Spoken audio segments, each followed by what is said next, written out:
I believe that tone is muscle tone. So the sound that you hear is how somebody is physically. It's logical, right? So if you take a bell and you grip the sides of the bell, well, you're not going to get much sound. And your body's a bell. So most important two things I would say are arms and legs, because the legs are contributing to my core status. They're connecting to my body. If they're not, and I'm just using my body to push down into my legs, I'm not going to get a very good sound. Similarly, if my arms are gripping my tube, I'm not going to get a very good sound, because you see what's happened to my whole body. It's all twisted and pulled and pushed. So if my core is working together, and my arms are always in a form of rotation, they're always moving somehow. They're never locked so that my forearms are gripping my keys and my fingers are tight. So, if somebody asks about fingers, well, fingers are a direct result of what's happening in the back and the arms. So you have to kind of remember this is very important. So you never want to grip your flute and hold it. The worst thing you can do is put one of those plastic things on your flute that locks your hand into one position, because then you have no arm rotation at all.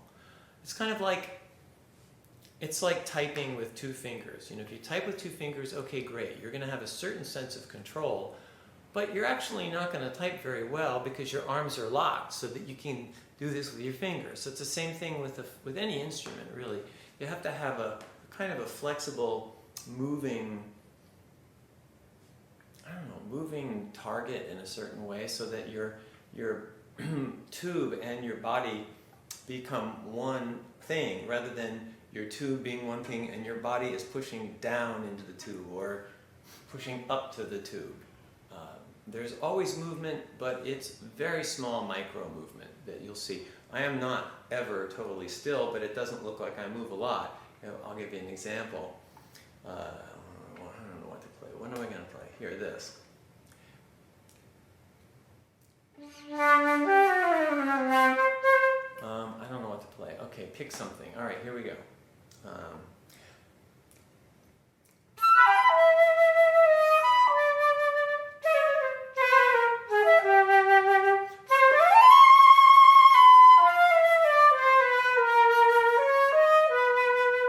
Now I'm going to play it with not such good core support.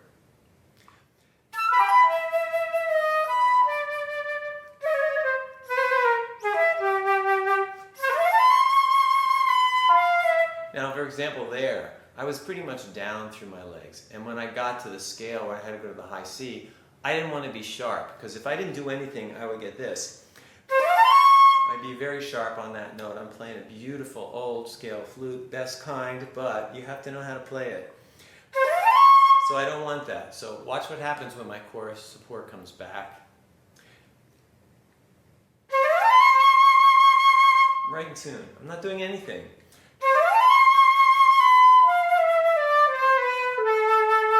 But I am doing something. I'm thinking about how my arms are in motion. My fingertips are connected directly through the tops of my arms, rather than my gripping my forearms and pushing this way. Notice how I've seen this about 3 million times. The thumb, the crazy thumb, flying off the flute. Well, if that's happening, your arms aren't free, because you can't have free arms and do this. If you just do an experiment, hold your flute and bring your thumb off, you'll notice how much is going on through those connections up your arms to your shoulders, and it's not going to work. So you can do long tones for 5 hours a day, and it will do absolutely nothing for you. I think generally long tones are a problem, not a solution, because people then get fixated on what they hear and they try to fix what they hear, and you can't play like that. You have to play based on how it feels. Your ears guide you, but your ears aren't the answer. I mean, I know when I was a student in my teens, I would go, I started when I was 15. I studied with Julius Baker. He had this spectacularly beautiful sound. I'd go in, I'd play my lesson with him, and I'd sound very, very, very good. I'd go home and, wait, what happened to my sound? It went away. Because my body, I believe, was responding to what I was hearing, and my ears guided me.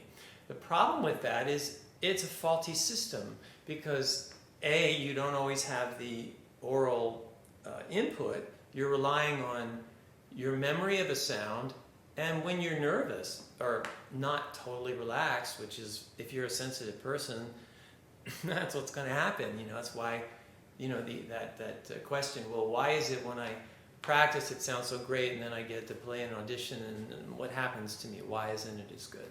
It's because you're working too hard, or I would be working too hard with my ears. So, for example, if I go to that poulenc and I try to play it based on oral memory,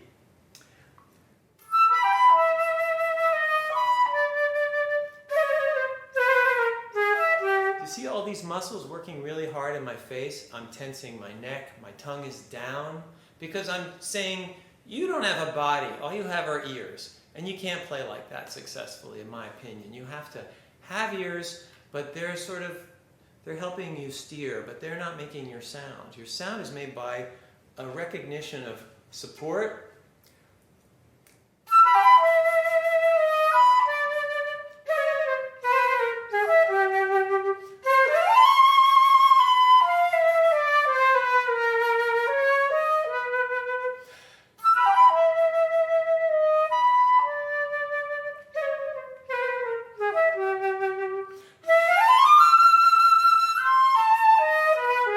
not this.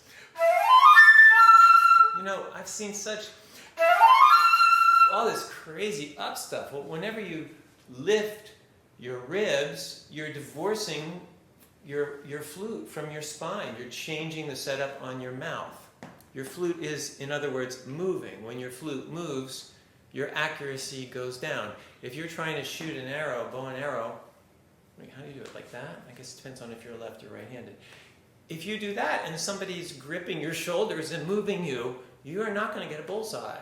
So it's the same basic idea. You're trying to get connected to the instrument through the body, not so much through the ears.